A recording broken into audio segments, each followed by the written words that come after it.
Assalamualaikum warahmatullahi wabarakatuh. Selamat siang, sobat podcastku. Kali ini kita kembali lagi di acara podcastku, podcast Karimah Utama. Dan kali ini kita akan membahas topik tentang mitos dan fakta kesehatan. Dan juga siang hari ini kita ditemani oleh Dr. Dadang Erianto. Selamat siang, Dok. Sehat, Dok? Alhamdulillah sehat. Dok. Alhamdulillah. Siap. Kemarin habis catur ya, Dok? Iya.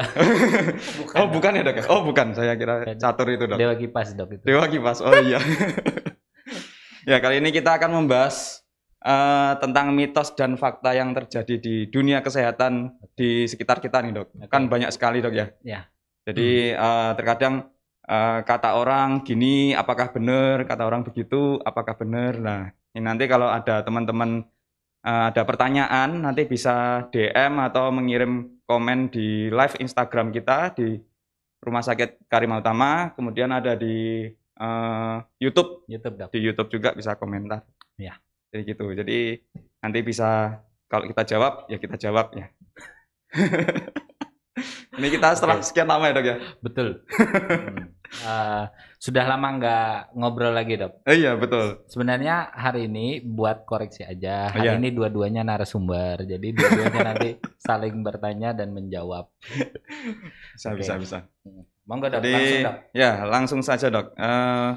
Kan banyak ya, Dok, ya timbul yaitu mitos dan fakta tentang dunia kesehatan itu dimulai dari hal yang kecil dan sampai hal yang besar. Nah, itu kadang orang tuh berpikir, Dok. Ini pertanyaan pertama, Dok, ya. Oke. Ini banyak orang yang tentang olahraga, Dok. Saya kan ya karena olahraga, Dok, ya. Oke. Itu ada orang yang bilang kalau habis olahraga tuh nggak boleh langsung mandi, Dok. Oke. Nah, itu katanya bisa bikin masuk angin lah, serangan jantung lah, rematik, dan lain-lain. Nah, seperti itu apakah betul, Dok? Oke, itu adalah mitos. Jadi kenapa mitos? Karena sebenarnya setelah berolahraga harusnya kita membersihkan diri. Salah satunya dengan mandi. Nah, hanya saja waktu mandi yang harus diperhatikan. Diperhatikan ya, Dok, ya. Dan tergantung individu masing-masing. Ya, betul. Misalnya kalau dia itu orangnya berkeringatnya lama, keluarnya keringatnya lama, ditunggu dulu sampai keringatnya kering, berhenti, baru mandi. Kenapa? Karena yang dikhawatirkan cuma kena jamur. Iya, atau betul. panul, Dok. Iya, itu karena mungkin lembab ya, Dok, ya. Betul. Karena apa ya? Masih keadaan basah, lembab, nggak kering, akhirnya timbul jamur-jamur di situ, jamur kulit. Ya, jamur kulit. Gatel-gatel kayak gitu, panu lah biasanya, panu. Ya, bahasa awalnya panu. Jadi dan juga kalau hubungannya dengan penyakit jantung sebenarnya tidak ada, apalagi dihubung-hubungkan dengan rematik dan lain sebagainya, insya Allah tidak ada. Tidak ada ya, Dok, ya. Nah, jadi mitos itu. Jadi mitos ya, Dok, ya. Jadi untuk kalian yang habis olahraga ya itu diperhatikan untuk supaya kering dulu badannya ya. Betul. Jadi biar nggak berkeringat terus mandi. Terus kalau bisa habis mandi juga dikeringkan biar nggak timbul jamur. Betul. Ya. Terus ini, Dok. Apalagi, Dok? Apa namanya? Saya deg-degan, Dok, kalau jenengan yang tanya, Dok.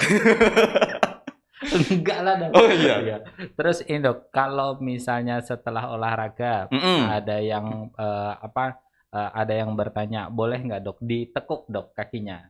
Itu setelah olahraga, misalnya habis olahraga lari, misal, atau gimana? Kira-kira gimana, Dok?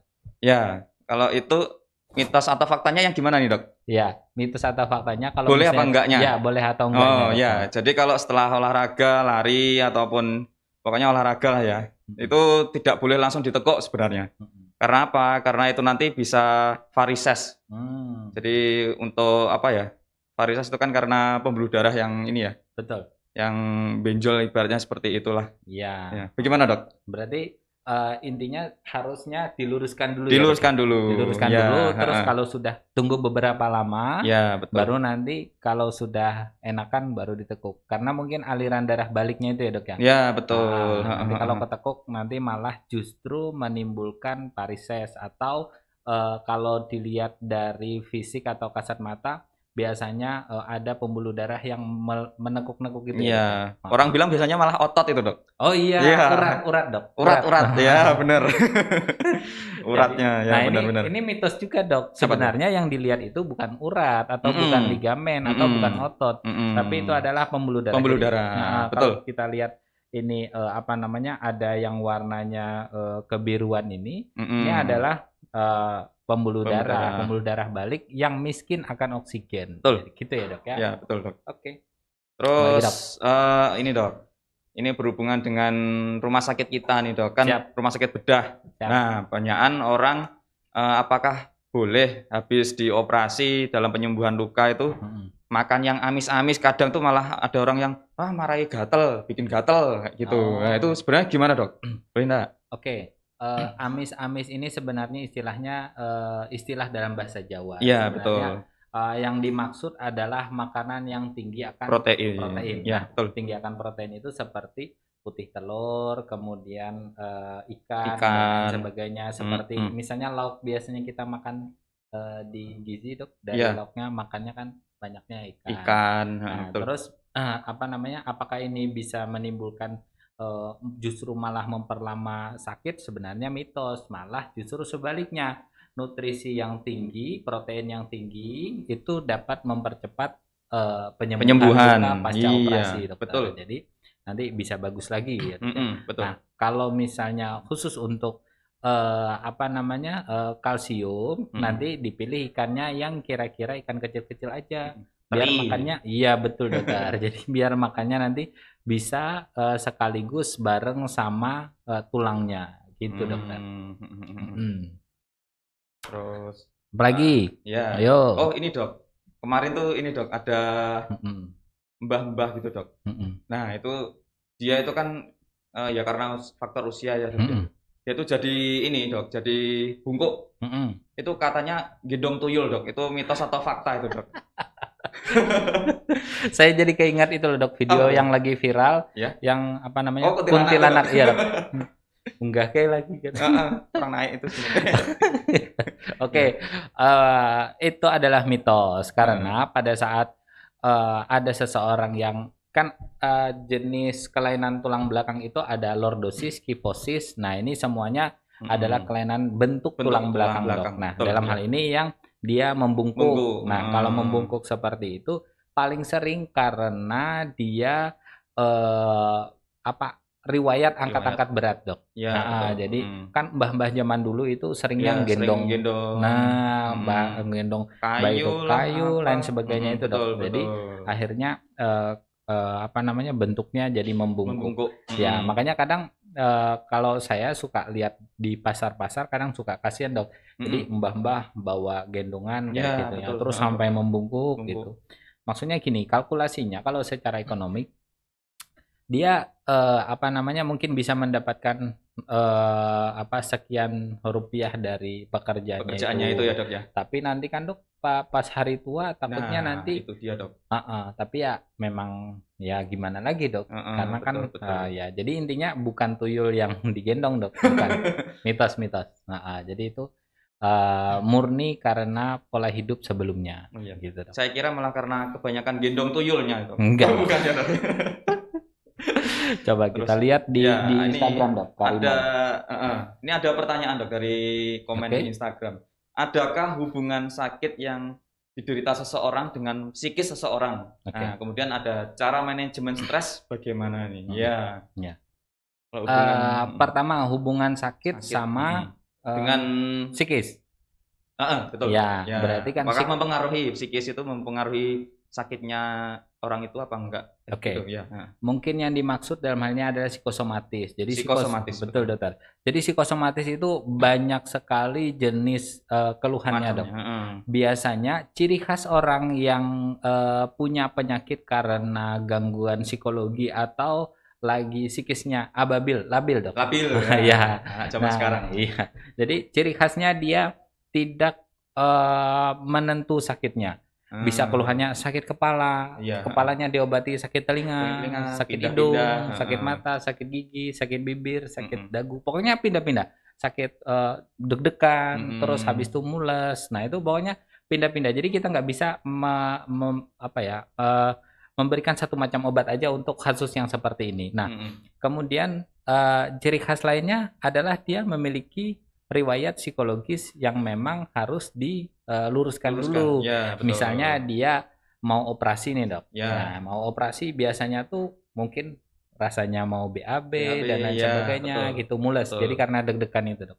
Nah, kemudian apakah ada hubungannya terhadap nanti untuk penyembuhan penyakit? Tentu saja ada dok. Karena kalau dia stres otomatis nanti penyembuhannya juga lama. Mau ngapa-ngapain juga males. Hubungannya sama motivasi untuk sembuhnya. Betul dok. Jadi dia cenderung dia negative thinking. Padahal kan nggak boleh. Nggak boleh. Betul dok. Terus tadi yang kedua, bagaimana cara manajemen stres dok yang baik? Oh iya benar. Nah, kalau misalnya kita punya masalah dan lain sebagainya, tentu saja sebagai Muslim, nah ini harus benar-benar mendekatkan diri kepada Allah Subhanahu Wa Taala dok yang pasti. Terus kemudian kita harus paham dulu nih kita ini kira-kira kenapa gitu. Maksudnya dalam hal ini kita kan orang itu diuji macam-macam dok. Ada dengan masalah keuangan dan lain sebagainya, termasuk masalah kesehatan juga. Asmara. Iya benar dok. Kalau pengalaman kayaknya. Oke, nah jadi artinya seperti ini dok. Makanya saya biasanya ini sebenarnya ujian dok. Misalnya orang jatuh patah tangannya, itu iblis masuk semua dok, membisikin, woi bawa ke dukun aja. Nah itu dok. Nanti terus kamu nggak usah dioperasi katanya. Iblis kan kurang lebih seperti itu. Bukan berarti ini suara iblis ya dok. Contoh aja. Contoh aja. Nah kurang lebih seperti itu. Nah jadi ujung-ujungnya nanti nggak mau dioperasi dan komplikasi yang lain lebih banyak lagi timbulnya. Nah ini sebenarnya harus diwaspadai. Termasuk juga nanti ada yang dipijat pakai susuk dan lain sebagainya. Wah ini udah. Kemarin kita pas jaga tuh nemu yang pakai itu deh. Tanah kuburan ya dok ya. Betul. Iya. Aneh banget itu. Serem malah horor. Mungkin suatu saat Karima bisa bikin video dan lain sebagainya tentang pasien yang datang ke sini dok, review pasien. Tapi sebelumnya kita harus minta izin kepada pasiennya, terus habis itu kita ambil video. Sharing pengalaman dok. Iya. Vlog lah, bikin vlog dok. Ya betul. Ya. Terus, mungkin seperti itu dok. Ya, kalau saya sih ada tambahnya dikit ya dok. Ya, dok. Mungkin tambahnya melakukan hobinya dok. Oh betul dok. Benar-benar. Touring ya sekali-sekali touring lah, buang stres. Iya betul. Mau kemana piknik? Kurang piknik mungkin. Kurang piknik benar. Terus ini ada pertanyaan lagi dok. Mitos atau fakta kalau dysmenorrhea bisa sembuh kalau sudah menikah atau punya anak?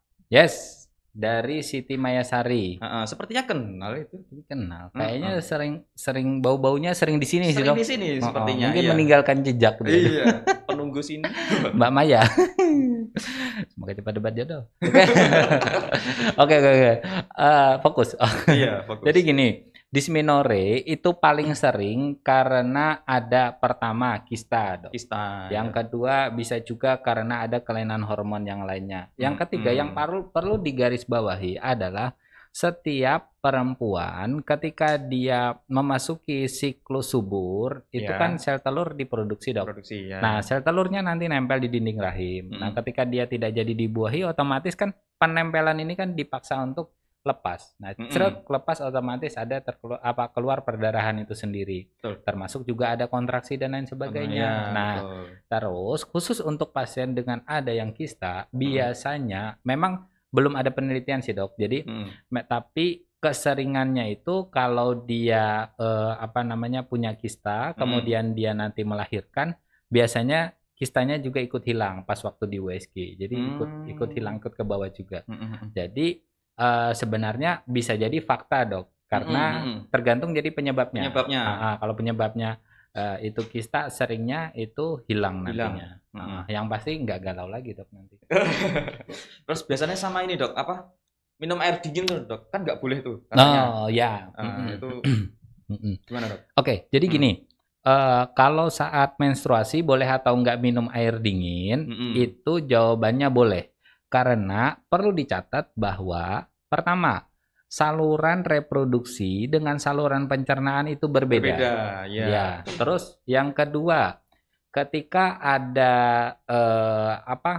minuman atau makanan yang masuk, walaupun sepanas apapun, nanti sampai lambung kan dia dirubah menjadi panas yang sama dengan yang dibutuhkan oleh tubuh. Dokter. Ya, jadi sehingga nanti panasnya itu nggak berlangsung. Makanya kalau kita pup atau pipis nggak pernah kan rasanya dingin. Dok, terlalu panas atau dingin, terlalu dingin. Wah, ini aku tadi minum es krim kok jadinya dingin pipisnya. Ya enggak. Jadi nggak ada hubungannya gitu. Oke. Terus ada titipan pertanyaan lagi, Dok. Itu mitos atau fakta? Micin membuat bodoh. Membuat bodoh. Iya, ini dokter Eja paling jago nih. Monggo, Dok. Generasi micin nggak, Dok? Generasi micin. Saya generasi jiban, Dok. Jiban dulu.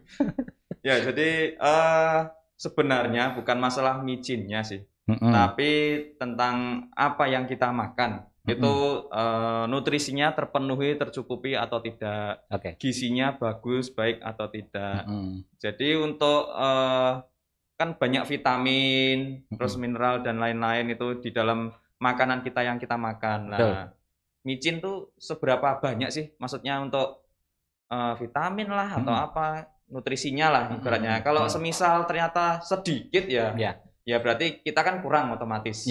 Kurang untuk nutrisi, untuk asupan gizi yang bagus untuk kita tuh kurang. Jadi ya bukan terus jadi bodoh tuh bukan sih sebenarnya. Mitos berarti ya, Dok?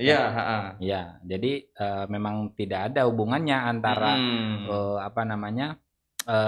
micin dengan tingkat kecerdasan, Dok. Iya, betul. Ya. Betul. Sekarang pertanyaan berikutnya, Dok, dari Pak Arif. Mau tanya dokter, mitos atau fakta COVID-19 itu konspirasi? Konstipasi mungkin. Konstipasi itu nggak bisa Oke, monggo silakan. Wah, ini ya tidak perlu kita jawab lagi ya, konspirasi atau bukan. Nah, ini jelas korbannya aja udah banyak. Fakta sudah membuktikan, ada penelitiannya, ada untuk pemeriksaannya, gold standarnya semua sudah ada. Jadi kalau kita sampai detik ini masih berpikir itu konspirasi, ya kebangetan gitu. Jadi apakah itu konspirasi atau tidak? Jelas ini adalah suatu penyakit yang ada. Betul. Jadi perkara dia itu dibuat dan lain sebagainya. Manipulasi atau gimana itu ya. Jadi saya pengen luruskan gini, Dok. Jangan sampai orang-orang yang suka teori konspirasi itu menghilangkan si COVID ini, Dok. Iya, betul. Nah, monggo kalau kalian mau berpikir, wah ini dibuat atau mutasi gen yang dibikin-bikin atau ini senjata dan lain sebagainya, monggo. Tapi tetap jaga protokol kesehatan. Buktikan kalau misalnya ini benar-benar konspirasi. Jadi jangan berteori. Jangan berteori. Jadi kalau misalnya, wah saya percaya ini adalah konspirasi buat orang bisnis dan lain sebagainya, monggo. Tapi jangan dihilangkan karena COVID ini adalah benar adanya penyakitnya tuh ada. Betul. Dan penyakit ini memang tidak semuanya itu menimbulkan keluhan yang spesifik atau berbahaya. Bersyukurlah Anda yang tidak ada keluhan. Betul, Dokter. Jadi kalau misalnya kebetulan kan kemarin istri saya itu juga betul, kena COVID kan, Dok. Betul. Ya namanya istri ya saya otomatis deket banget kan, Dok. Jadi satu kamar dan lain sebagainya. Nah, ini alhamdulillah saya negatif. Terus juga istri positif. Nah, ini bukan berarti terus habis itu saya ternyata COVID tidak berbahaya. Enggak seperti itu karena kebetulan tetangga saya juga meninggalnya karena COVID juga gitu. Jadi jangan ada kalimat atau kata-kata yang mengatakan bahwa ini di COVID kan atau bisnis dibisniskan. Kalau memang ada rumah sakit yang Anda curigai mengcovidkan dan lain sebagainya, laporkan. Kita punya media hukum. Mungkin seperti itu. Jadi kemarin istri sempat positif ya, Dok ya? Positif, Dok. Anak kedua, Dok. Gimana, Dok? Anak kedua. Enggak, Dok. Belum, Dok. Belum. COVID ya. COVID maksudnya. Amin. Kirain positif yang lain, Dok. Lagi berusaha ya, Dok. Amin. Terus ini ada pertanyaan lagi, Dok. Daging kambing penyebab darah tinggi itu mitos atau fakta? Oke. Nah, ini sebenarnya ini ada salah satu karyawan kita di IGD itu suka banget dok makan daging. Namanya Mas Rio dok. Mas Rio. Terus ada juga salah satu karyawan kita yang jualan daging juga dok. Daging kambing. Apa namanya? Lupa aku. Pokoknya di Palur ada. Pak Manto. Iya, bukan punya Mbak Tika. Saya kira Pak Manto. Daging kambing biasanya Pak Manto. Nggak apa-apa. Kalau mau endorse atau di podcast kita itu gratis kalau masalah makanan. Tapi makanannya dihadirkan di sini dok. Biar kita review langsung. Kita review langsung. Oke. Jujur. Benar. Oke. Karena kita mendukung UKM. UMKM dok ya, bukan UKM. Betul. Nanti UKS. Oke, lanjut. Ini podcast apaan sih dok? Oke. Lanjut masalah daging kambing. Jadi sebenarnya fokusnya itu bukan hanya pada daging kambingnya dokter. Kalau daging kambingnya insya Allah itu aman. Tapi lebih kepada kombinasi pengolahan dari daging kambing dokter. Betul. Nah, misalnya ada santannya di sana atau yang suka asin, garam. Terus kalau sate sukanya dibakar sampai gosong. Nah, itu kan karsinogenik di sana. Betul. Kebanyakan garam tidak bagus karena dia diuretik. Terus nanti bisa meningkatkan tekanan darah. Kebanyakan lemak nanti tinggi kolesterol. Betul. Gitu. Anda makan mangga tapi pakai garam ya sama saja. Sama saja dokter. Itu dia seperti itu ibaratnya. Jadi mangganya ceritanya buat vitamin ya dokter. Iya, garamnya buat ini darah tinggi. Iya. Kayak gitu. Oke, lanjut lagi dokter. Lanjut. Apa dok? Ada pertanyaan lagi nggak dok? Ada dokter. Iya monggo. Apa? Nah ini dok. Loh kok jadi jenengan toh dok? Nggak apa-apa dok. Bukan pendapat dok. Oke. Betul. Apa ya dok tadi ya? Saya lupa dok. Sebentar, saya ada titipan pertanyaan dok. Nah, ini dok, mitos atau fakta kalau misalnya makan telur itu bikin bisulan dokter? Mitos atau fakta makan telur bikin bisulan? Fakta bisa. Ya. Gimana dokter? Penjelasannya? Monggo dokter. Saya. Ya itu. Ya karena memang untuk telur itu kan mengandung protein, terus mengandung lemak juga ya dok ya? Betul. Nah itu kalau berlebihan ataupun pada orang alergi juga, nah itu bisa menimbulkan penyakit kulit. Betul. Ya bisa gatal, bisa bisul dan lain-lain. Ya benar sekali dokter. Jadi pertanyaan ini sudah dijawab oleh dokter Reja. Artinya apalagi kalau kalian punya alergi terhadap telur, itu langsung keluar nanti. Karena reaksi alergi itu berbagai macam ya dokter ya. Betul. Jadi ada yang gatal-gatal atau timbulnya biduran dokter. Biduran. Terus ada juga yang dia bengkak-bengkak. Nah, dokter. Terus ada juga sampai sesak nafas ya dok ya. Sesak nafas ada. Ya. Jadi kalau misalnya kalian sesak nafas lihat mantan, bisa jadi kalian alergi sama mantan. Alergi sama mantan. Mana kamera? Oh itu dok, alergi sama mantan. Oke. Dan biasanya ini dok, kalau di IGD kan terjadi karena obat nih dok. Nah benar. Jadi kita harus tahu kita tuh alergi apa, harus diingat-ingat dan juga dicatat. Nah itu harus keluarga juga harus tahu kalau Anda itu alergi obat ini. Jadi bisa disampaikan nanti kalau misal berobat ke dokter gitu. Karena kadang kita obati malah jadi sesek itu, oh ternyata ada alergi lah. Yang tahu ini malah anaknya kadang kayak gitu. Waduh ini. Dikiranya dokternya salah obat ya dok? Iya, padahal kita tuh sudah benar. Ya yang salah obat, bukan salah obat, alerginya itu yang dok. membuat sesak nafasnya. Betul sekali. Oke, ada pertanyaan lagi ditulis dok pertanyaannya. Nah ini dia. Assalamualaikum dokter, mitos atau fakta, kerokan ngilangin masuk angin, gimana itu ya dok? Mantap, waduh, ini. Siapa yang jawab dok? Dokter? Iya, waduh, saya toh. Iya katanya. Monggo dok.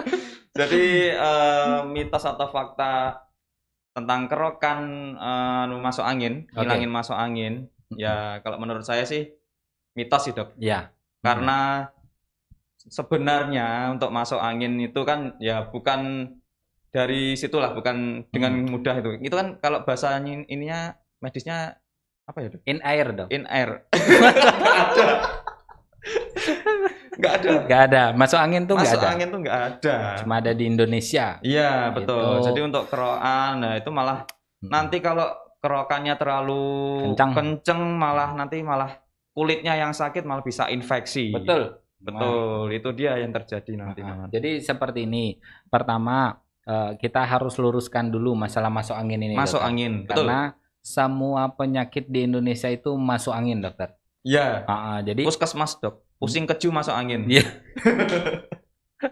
Terus ya, habis jatuh naik motor, terus habis itu pegel-pegel badannya, terus tangannya nggak bisa diangkat, masuk angin. Masuk angin, dikerokin di bagian itu. Iya, dikerokin. Terus habis itu katanya biar anginnya keluar katanya gitu. Nah, jadi semua penyakit di Indonesia itu sebenarnya bisa dibilang masuk angin. Jadi masuk angin kesimpulannya adalah ketika Anda sakit itu disebut masuk angin, Dok. Karena lagi kembung masuk angin, lagi diare masuk angin, terus lagi sesak nafas juga masuk angin, batuk pilek juga masuk angin. Nah, ini masuk angin semuanya. Nah, sehingga ketika masuk angin ini adalah dikatakan suatu penyakit, sebenarnya tidak bisa. Ya, karena masuk angin ini semua penyakit disebut masuk angin sama orang Indonesia. Indonesian pride. Indonesia local pride. Ya, Indonesia. Mungkin gejala, Dok, bisa disebut gejala? Ya, bisa. Jadi kalau misalnya tergantung, makanya kalau Dok obat masuk angin nggak ada. Nggak ada. Tapi ditanya dulu gejalanya masuk angin seperti apa. Nah, itu baru kan. Bahkan jantung, penyakit serangan jantung bisa dibilang masuk angin. Nah, Dok. Angin duduk, Dok. Betul. Bayangin. Angin duduk. Yang berdiri kayak apa? Yang duduk aja bisa buat meninggal, Dok. Yang berdiri kayak apa? Kan gitu. Betul. Iya. Ya. Jadi benar, Dok. Apalagi yang lari ya, Dok ya. Iya, betul. Angin lari. Nah, itu dia tuh. Ya. Jadi intinya kalau kalian ada suatu sakit gitu, boleh kalian cari di Google, terus habis itu kira-kira referensinya arahnya kemana gitu. Dengan gejala seperti ini arahnya kemana. Nah, terus carilah, ini tips juga, Dok. Carilah yang kira-kira penyakitnya paling sederhana. Misalnya nyeri pada dada sebelah kiri, Dok. Apakah itu selalu penyakit jantung? Nah, jadi bisa itu penyakit jantung, tapi motivasilah diri kalian untuk berpikiran atau mindsetnya adalah ini tidak apa-apa, jadi cuma dari otot aja. Nah, kemudian yang untuk masuk angin khusus untuk kerokannya, nah ini untuk kerokannya ini nanti arahnya adalah lebih kepada cuman rasa nyaman saja, Dok. Jadi ketika dikerok terus rasa nyaman, terus sugesti ya, Dok ya. Terus sugesti sama kayak urut lah kayak gitu, tapi hanya saja kalau masuk angin kerokan sebenarnya kalau menurut saya kalau terlalu kencang ini akan berbahaya. Tapi kalau misalnya seadanya aja gitu, cuman buat senang-senang aja ya enggak apa-apa. Iseng, Dok, kerokan. Ya, itu dia. Karena saya juga kadang kerokan, Dok. Oh iya. Tapi kerokannya itu enggak yang sampai digiles. Pokoknya saya kalau sakit udah stop kayak gitu. Jadi tapi betul. Mindsetnya bukan untuk menghilangkan suatu penyakit gitu. Oke. Terus ini, Dok. Pandangan dokter tentang obat herbal dari segi medis bagaimana itu, dokter? Kita jangan ke obat herbal dulu deh. Kita ke jamu. Oke. Nah, jamu itu sebenarnya bagus nggak sih untuk tubuh atau boleh nggak sih kita minum jamu itu? Oke. Jadi gini, ada, kalau saya pribadi ada 3 perspektif, Dok. Pertama, yang benar-benar legal dan benar-benar benar adalah jamu. Nah, pertama itu, Dok. Artinya yang seperti ini yang dikatakan legal, dia ada badan hukumnya. Sudah ada penelitian, BPOM. Setiap kemasan itu, ini Karima Utama, Dok. Bukan. Setiap kemasan itu sudah terukur isinya, Dok. Misalnya kandungan bahan A itu 1 mili, benar-benar 1 mili semuanya rata, itu sudah ada teruji. Standarnya, ada takarannya, betul. Dia pabrik lah gitu. Nah, bisa dikatakan pabrik. Betul. Ini insya Allah aman karena dia sudah BPOM dan sebagai Muslim ini adalah halal. Biasanya ada sertifikat halalnya maksudnya.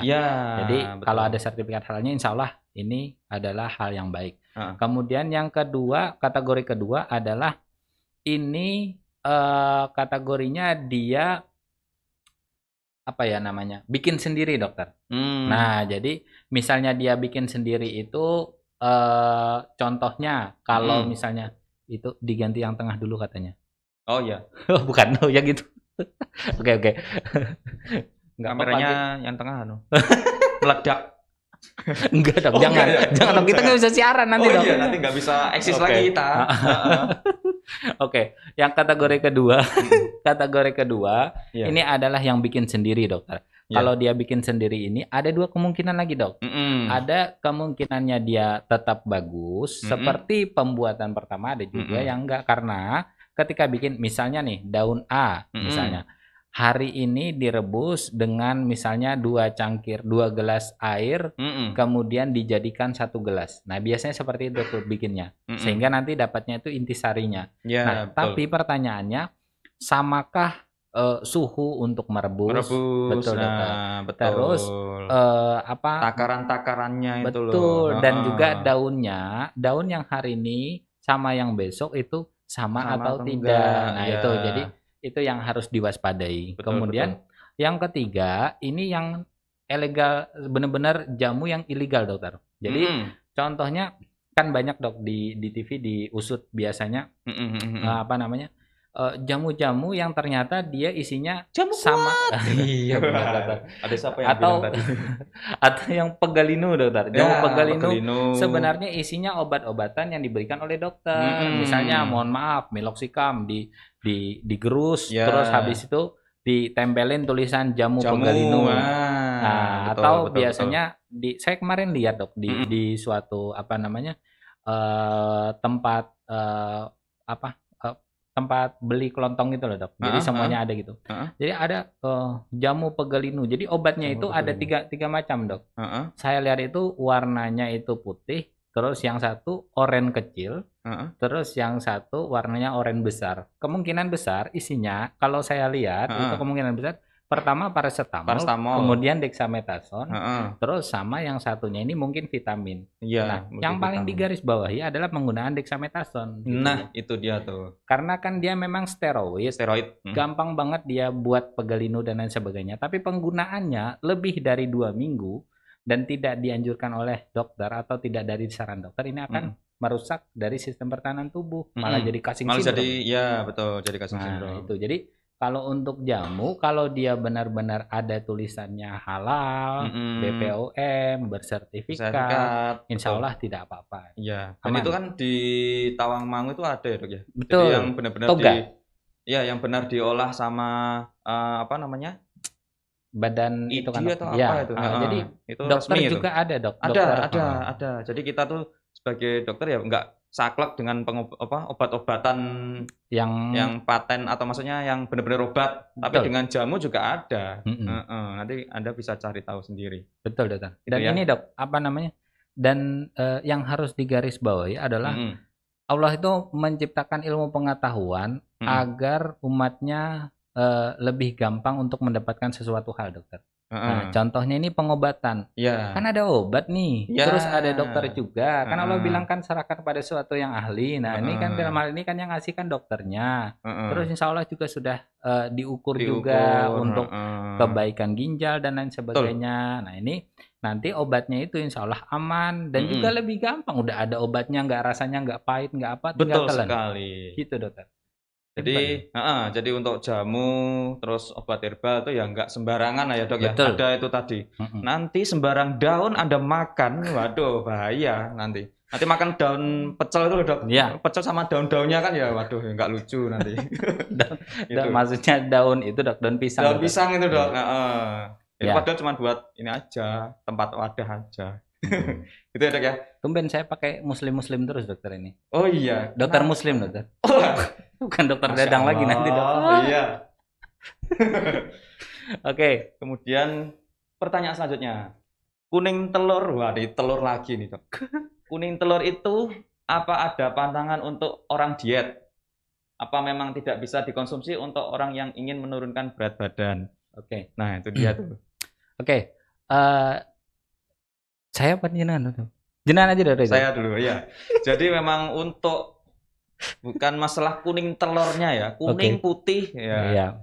Tapi memang makanan untuk diet itu memang kalau niat tujuan kita tuh untuk diet ya sangat berbeda dengan makanan orang yang tidak diet. Dalam arti untuk gizinya tuh diukur, untuk takaran makanannya, frekuensi makanannya, itu tetap harus ada perhitungannya. Kan harus kalori kayak gitu kan harus kita tahu. Jadi mitos sih kalau itu. Kalau Betul. saya sih mitos. Ya, jadi setuju saya. Jadi kalau cuman masalah kuning telur, apalagi kuning telurnya cuma sehari 1 gitu masih enggak masalah insya Allah dokter. Tapi ya kalau kuning telurnya misalnya 10 sehari ya kan juga ya nanti ujungnya bisulan nanti kayak yang tadi pertama tadi. Jadi kalau untuk diet sebenarnya saya beberapa kali menyampaikan di beberapa kesempatan live juga dokter. Kalau untuk masalah diet nih, dengerin yang mau diet nih. Pertama, diet yang baik adalah diet yang tidak menyiksa dokter. Menyiksa, benar, betul. Gitu. Jadi diet yang baik adalah diet yang menyenangkan. Yang kedua, diet yang baik adalah diet yang terukur. Jadi dilihat nih porsi makannya, misalnya nggak boleh makan sehari semalam, itu kan menyiksa dokter. Iya, makanya itu. Turun, nanti langsung turun ke liang lahat dokter. Turunnya kebablasan gitu. Nanti malah bahaya nggak makan sama sekali dokter. Iya. Apa memang tanggal tua kita juga nggak tahu. Nanti malah yang capek kita dok suruh macul kata Mas.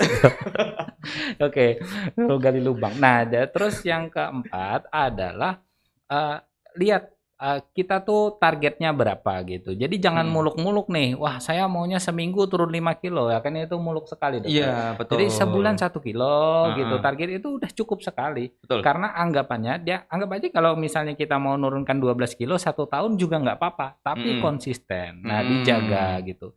Jadi makannya kurangin yang makanan lemak dan juga manis-manisan. Terutama tapi saya makannya nasi dokter. Ya enggak apa-apa makan nasi, tapi nasi itu kan perlu diingat dia tinggi karbohidrat dan juga memiliki glukosa juga. Di mana nanti karbohidrat ini akan disimpan menjadi cadangan lemak. Sehingga nanti akan menyebabkan peningkatan berat badan lagi nanti. Nah, dan juga yang paling penting adalah olahraga seperti Dokter Reza. Olahraganya apa, Dok? Saya goes, Dok. Dok, kalau goes berapa jauh, Dok? Biasanya ya tergantung 60 kilo, 100 kilo gitu. 100 kilo dokter. Iya. Saya juga biasanya perjalanan dok itu. Oh iya. Saya perjalanan 100 kilo dok, tapi naik motor. Jadi kalau sampai 100 kilo, waduh, ampun saya. Nggak apa-apa, saya nanti di belakang nggak obat. Yang pasti kalau misalnya 100 sampai kalau awal-awal mungkin berapa kilo dok kira-kira awal? Ya paling 10 kilo 20 kilo. Nah, 10 kilo 20 kilo gitu masih enggak apa-apa. Nanti insya Allah itu sudah mulai ada lah. Tapi konsisten ya dok. Konsisten, harus konsisten. Harus konsisten. Jadi diet itu kuncinya adalah konsisten. Nanti badannya nanti ya bagus. Jadinya kan deposit lemak nanti bisa diturunkan dan lain sebagainya. Jadi kuncinya adalah konsistensi. Terus habis itu nanti diet yang menyenangkan dan juga saya titip pesan juga buat teman-teman yang diet, di antara sela-sela makan kalau lapar jangan ditahan, lapar ya makan. Tapi nyemil. Iya, betul itu. Gitu ya dok ya. Iya. Terus ada dok, biasanya kalau diet itu ciwi-ciwi itu dok biasanya. Apa? Oh iya benar, cewek. Obat dok. Oh iya. Ada obat diet, ada obat yang minum, ada suntik, terus dia tuh katanya efeknya tuh pipisnya banyak kayak gitu. Anda diet bukan diet, itu dehidrasi namanya ya.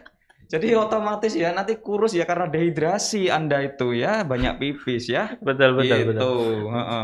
Itu benar dok, itu kejadian juga dok. Waktu itu kayaknya sempat viral juga, ada salah satu produk obat diet yang akhirnya meninggal dok pasiennya. Nah, karena dia kan jadi minum obat itu dia pipisnya banyak, terus nya juga banyak. Akhirnya dia diare kan. Akhirnya kan kekurangan cairan dokter. Jadi dehidrasi berat, akhirnya ya itu tadi gali kubur jadinya. Iya. Turun sekali. Turun bablas malah. Oke. Ada pertanyaan lagi. Ada pertanyaan lagi? Mitos atau fakta? Kopi bikin susah tidur. Oke. Monggo dokter. Ya, kalau saya sih bisa fakta, bisa mitos nih. Tapi tak jelaskan dulu. Jadi kopi yang bagaimana dulu nih? Kalau benar-benar kopi yang memang ya dari biji kopi, ya kopi itu bukan kopi yang instan kayak gitu.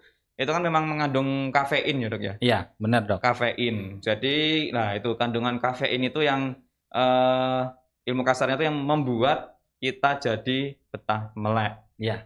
Itu bisa. Tapi kalau yang kopi-kopi yang tongkrongan-tongkrongan ya saya tidak yakin sih bisa bikin melek apa enggak. Ya. Karena saya pernah dok. Pas ngopi kayak gitu tetap ngantuk. Padahal sudah sambil bawa gelas kopi. Oke. Masih ngantuk. Iya, gitu. Bicara soal kopi ya dok ya ini Betul. ya. Jadi betul kata dokter Reza. Jadi tergantung individunya sebenarnya. Kalau individunya itu dia peka sekali terhadap kafein, biasanya dia minum kopi sedikit aja udah melek terus. Melek terus dok. Dan juga tergantung kandungan dari kafeinnya itu sendiri karena kopi yang sudah dimodif ada kandungan creamernya, terus gulanya banyak, susu dan lain sebagainya itu kemungkinan besar akan mengubah dari kopi itu sendiri. Jadi betul. Kemarin juga istri saya juga kayak gitu dok. Wah, gimana ayo dok? Katanya ke Jogja katanya gitu. Terus habis itu saya pokoknya mau beli kopi. Padahal tuh dok, saya nongkrongnya di sini, urusannya di sini, kopinya tuh di ujung, jauh motornya dulu. Terus minum kopi. Nah tergantung reaksinya. Makanya ini hati-hati buat teman-teman semuanya. Jadi kalau kalian nggak kebiasa ngopi, jangan coba-coba ngopi. Apalagi cuma buat update status. Nah, akhirnya dok, kembung perutnya dok. Saya yang tersiksa naik mobil dok. Naik mobil, aduh. Itu dia. Iya, kembung perutnya dok. Bau kentutnya dok. Umi, maaf Umi.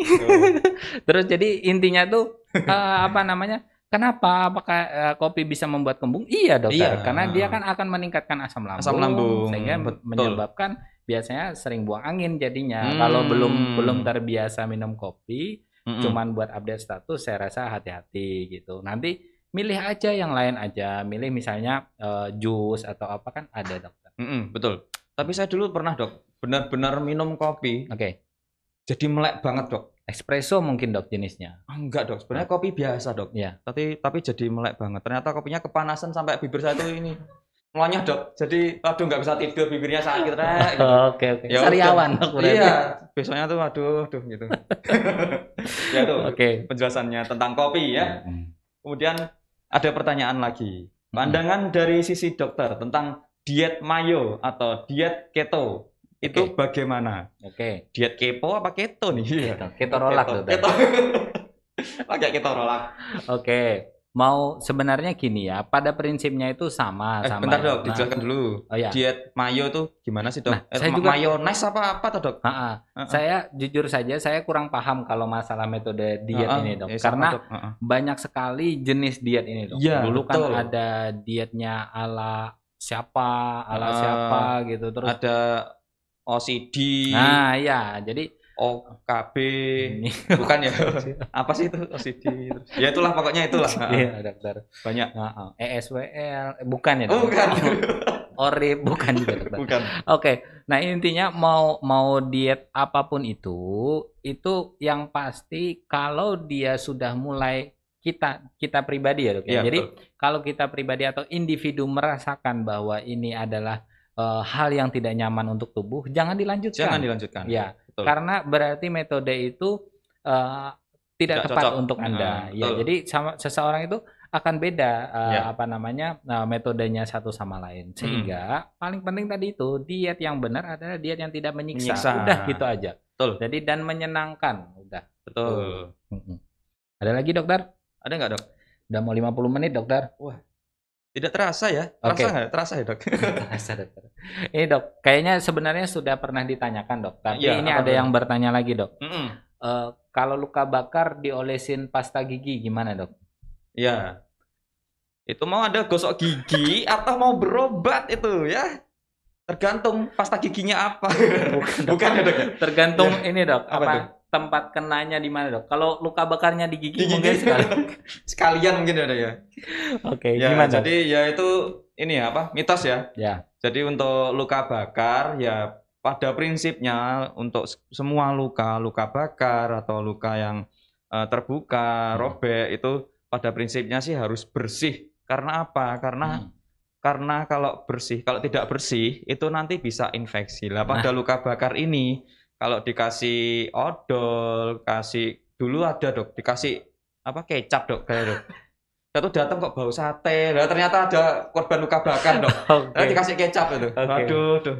Terus ya itu, jadi nanti malah infeksi kalau gitu. Kurang sambal kacang aja ya dok. Sambal kacang. Cocol kerupuk. Gitu. Oke. Berarti mitos ya dok ya. Betul, mitos. Nah ini dok lagi dok. mungkin tips aja dok. Ini Ya. kan kebetulan kan kita Rumah Sakit Karima Utama Betul. bergerak di bidang khususnya tentang patah tulang gitu dok. Kira-kira tips untuk pasca operasi dok. Mungkin sebelumnya sebenarnya sudah, tapi kita ulangi lagi aja dok. Kira-kira dari dokter Reza ada nggak dok? Yang ini aja dok, gak usah patah tulang. Yang dia kondisinya kontusio atau sprain dok. Kira-kira di rumah harus ngapain aja dok? Boleh diurutkah atau seperti apa? Atau dikasih apa? Mungkin seperti itu dok. Kalau saya sering ya dok ya, pasien seperti itu ya dok. Sering banget dok. Nah itu kalau saya sih mengedukasinya pasien itu yang jelas kan kita kasih obat nih kalau dari sini ya. Betul. Itu kita kasih obat dan diminum obatnya. Kemudian terus untuk bagian yang nyeri, lebam, luka atau apa itu, kalau nyeri, bengkak, dikompresnya pakai dingin. Terus nggak boleh dipijat urut, sangkal putung sangkal, apalah itu, janganlah. Intinya itu. Ya. Karena apa? Karena sudah banyak sekali ya dok ya kasus kejadian seperti itu. Jadi banyak yang dibawa ke pijat urat, terus sangkal putung, itu malah kondisinya tidak membaik, tapi malah buruk. Padahal itu ya bukan menyepelekan penyakit ya, itu sebenarnya simpel lah, dalam arti simpel, bisa kita tangani baik, sangat baik bahkan. Tapi jadi malah kondisinya memburuk karena dibawa ke sangkal putung dan lain-lain, seperti itu ya. Mungkin cuma meluruskan juga dok. Mungkin sebenarnya pemijatan itu tidak masalah pada pasien-pasien yang kira-kira cederanya sederhana. Atau yang kira-kira dia tidak patah tulang dan lain sebagainya. Jadi sebenarnya mungkin termasuk juga pemijatan apapun itu namanya atau latar belakangnya. Kalau dia yang benar-benar itu dok, malah justru saya tuh pernah dok dapat dari mana, dari tempat yang sama dok gitu, sangkal buntung atau apalah itu, pokoknya dia dari tempat yang sama. Lah kok nggak ditangani di sana langsung? Kata tukang pijatnya ini patah dok, jadi dia nggak bisa. Nah ini adalah tukang pijat yang bagus dokter. Jadi apa namanya, oknum dokter. Ya, sebenarnya oknum ini. Ada oknumnya memang. Betul. Jadi oknum-oknum inilah yang merusak citra dari citra dari pemijatan. Sebenarnya kalau misalnya pegel-pegel atau kecapean atau dia yang simpel-simpel aja, mungkin bisa masih diurut. Tapi ketika dia sudah yang patahnya, apalagi waktu itu pernah dok patah terbuka, kemudian timbul tulangnya dan juga ada sobeknya, malah dijahit pakai jahitan biasa dok, jahit. Itu juga ada. Terus yang kita kemarin dapat dok, yang pakai itu apa namanya, tanah kuburan. Tanah kuburan juga ada. Kemudian ada juga di apa namanya yang dikasihkan susuk kayak gitu dok. Nah, juga ada. Terus yang paling itu dulu ada dok, yang pasien dok, ada yang disuruh gini terus dok. Oh iya, saya juga iya benar. Jadi patahnya tulang selangka, terus pantangannya dari tukang urutnya tidak boleh tangannya ke bawah. Jadi tangannya harus kayak gini terus. Jadi jalan kayak gini. Kalian bayangkan ini makhluk apa yang jalan seperti ini? Kasihan jadinya. Iya, terus sehingga nanti akan kasihan. Pertama kasihan dan juga menyiksa dok itu dok. Nah betul. Terus saya barusan tadi juga dapat dokter, pasien itu dislok elbow. Jadi dislok elbow itu sikunya lepas dokter. Terus dikayak-ginikan sampai 2 minggu dirawat, itu duitnya 3,5 juta, jaminan bisa sembuh lagi katanya gitu dok. Jadi bayar di depan, akhirnya ternyata nggak bisa sembuh dokter. Terus ditanyakan, nah ini sebenarnya yang ironis juga nih pas lagi pandemi. Pas ditanya kenapa kok nggak langsung ke dokter, dia takut sama COVID dokter. Oh, gitu. Jadi jangan salah buat kalian. Jadi jangan dikira rumah sakit adalah sarang dari corona atau COVID ini. Jadi betul dokter. Jadi di rumah sakit, kalian mau masuk rumah sakit itu susah banget. Bahkan screeningnya banyak. Betul dokter. Satu pasien itu cuma satu penunggu. Satu penunggu harus dirapid. Yang masuk harus pakai masker, harus cuci tangan, dicek. Maskernya harus masker medis. Kalau di sini, kalau di Karima Utama ini maskernya harus masker medis. Kalau Anda pakai masker kain, ya harus beli. Di sini ada. Jadi bayangin ketatnya seperti itu. Seperti itu. Bukan kita untuk berjualan dan lain sebagainya, tapi untuk menjaga agar keluarga kalian yang ditangani di sini bisa baik, nyaman, terus juga karyawan kita juga selamat, pulang bisa lebih baik lagi. Kurang lebih kondisinya seperti itu. Betul sekali. Kemudian khusus untuk tadi masalah metode-metode setelah pulang, benar kata Dokter Reza, artinya dikasih obat aja cukup, terus habis itu dengan penanganan sederhana, kalau dia tidak patah tulang, insya sudah cukup. Iya, betul Dok. Oke, ada pertanyaan lagi? Ada pertanyaan lagi mungkin? Nah ini, kalau anyang-anyangan jempolnya di tali karet itu gimana Dok? Mitos atau fakta? Kalau ayang-ayangan, iya beda ya Dok, sama anyang-anyangan beda. Jadi gimana Dok? Jempolnya di karet. Saya malah baru tahu itu Dok. Beneran Dok? Saya baru tahu Dok. Apa hubungannya jempol sama anyang-anyangan? Betul. Jadi kalau anyang-anyangan itu kan di sistem ini ya, pipisnya genitalia. Jadi permasalahannya di situ. Mungkin ada infeksi saluran kemih kayak gitu. Bukan di jempol. Jempol kaki lagi. Jempol kaki bapaknya atau gimana ini yang dikaretin? Dilalah jempol kaki tetangganya. Nah, ini repot lagi. Jadi ini jelas adalah mitos. Jadi ketika seseorang itu infeksi saluran kencing atau ISK, itu harusnya yang diobati adalah saluran kencingnya. Terus bukan malah ke jempolnya. Terus yang pertama, pengobatannya yang paling gampang, minum air putih sebanyak mungkin. Betul. Jadi supaya itu Dok ya, kumannya bisa ikut keluar juga pas waktu pipis. Jadi tidak terjadi dehidrasi. Yang kedua adalah jika tidak membaik, beli obat-obat anti nyeri biasa. Terus yang ketiga, kalau misalnya ini adalah diduga infeksi, apalagi pipisnya nanah Dokter. Nah, itu dia tuh. Nah, ini harus dicurigai, hati-hati. Anak muda, bujangnya lama, riwayat jajan. Itu dia, jajan. Ini jangan jajan sembarangan. Maksudnya ya yang di lingkungannya bersih, jajan makan itu nggak apa-apa. Tapi dalam hal ini adalah ya kita ngomong masalah kesehatan ya Dok. Kesehatan, betul. Jadi kalau misalnya hubungan seks tapi bukan dengan pasangannya. Nah, ini adalah infeksi menular seksualnya, ini adalah lebih berbahaya lagi Dok. Iya, itu dia. Jadi itu adalah mitos. Oke, lanjut. Assalamualaikum Dokter, saya pernah operasi ke RSKO. Alhamdulillah. Di sini alhamdulillah. Operasi tulang belakang dengan Dokter Pamuji, spesialis ortopedi. Sekarang sudah bisa jalan, tapi masih pakai tongkat. Gimana caranya bisa jalan normal? Oke, dari Ibu Hari Susanti. Dari Jember. Wah, jauh sekali. Ya, alhamdulillah ya. Jember Dok ini. Jember. Jember apa? Sempat ngeblank. Oke. Jember. Ya. Nah, pertama ini yang harus diketahui adalah sudah berapa lama Dokter dia operasi? Sudah berapa lama? Betul. Kalau dia baru 2 minggu gitu, karena kini Ibu siapa namanya tadi? Bu Susanti ya, Ibu Susanti dari Jember, bukan Dok? Oh bukan. Itu Susi Susanti Dokter. Oh iya.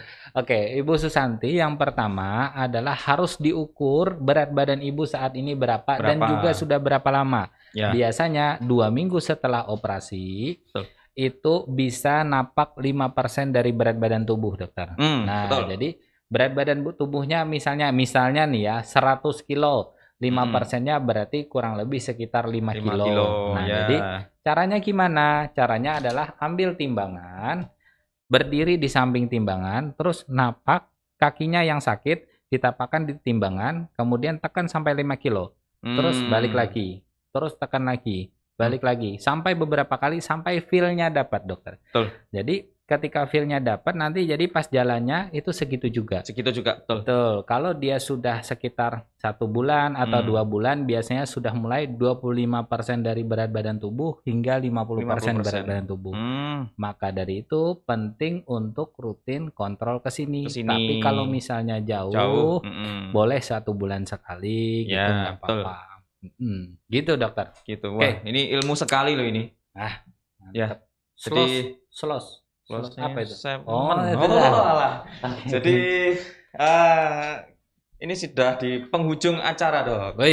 Ya, ini jadi memang kita khususnya di Indonesia ini kan budaya, ragam budaya, banyak sekali macam-macam. Ada mitos, ada fakta, mungkin dari nenek yang zaman dahulu sampai sekarang. Tapi kan ada yang juga belum tentu benar, ada yang sudah benar. Betul. Nah, ini sudah kita bahas beberapa ya, beberapa mitos dan fakta. Mungkin episode selanjutnya mungkin juga ada mitos dan fakta lagi. Kita bahas lagi untuk hal-hal yang menarik. Nanti kalian yang punya pertanyaan nanti bisa komen di Instagram RSKU Rumah Sakit Karimah Utama, dan juga YouTube-nya juga boleh disaksikan ini nanti. Terus bisa komen juga, dan juga jangan lupa saksikan terus podcastku, podcast Karimah Utama, dengan mungkin bintang tamunya beda-beda ya, Betul. Narasumbernya gini-gini, mungkin bagus-bagus. Bisa ini dijadwalkan untuk mitos atau fakta misalnya sebulan sekali gitu sebulan sekali, atau boleh. 2 minggu sekali gitu. Bagus. Tapi pertanyaannya Anda harus banyak, nggak apa-apa, nanti kita jawab-jawab. Nanti kalau nggak bisa ya sudah. Kita angkat tangan. Gitu ya. Jadi jangan lupa like, comment, share di Instagram dan YouTube. Subscribe YouTube. RSKU Rumah Sakit Karimah Utama. Jadi cukup sekian, Dok. Perbincangan kita alhamdulillah perbincangan kita sore hari ini. Semoga bermanfaat, dan wassalamualaikum warahmatullahi wabarakatuh.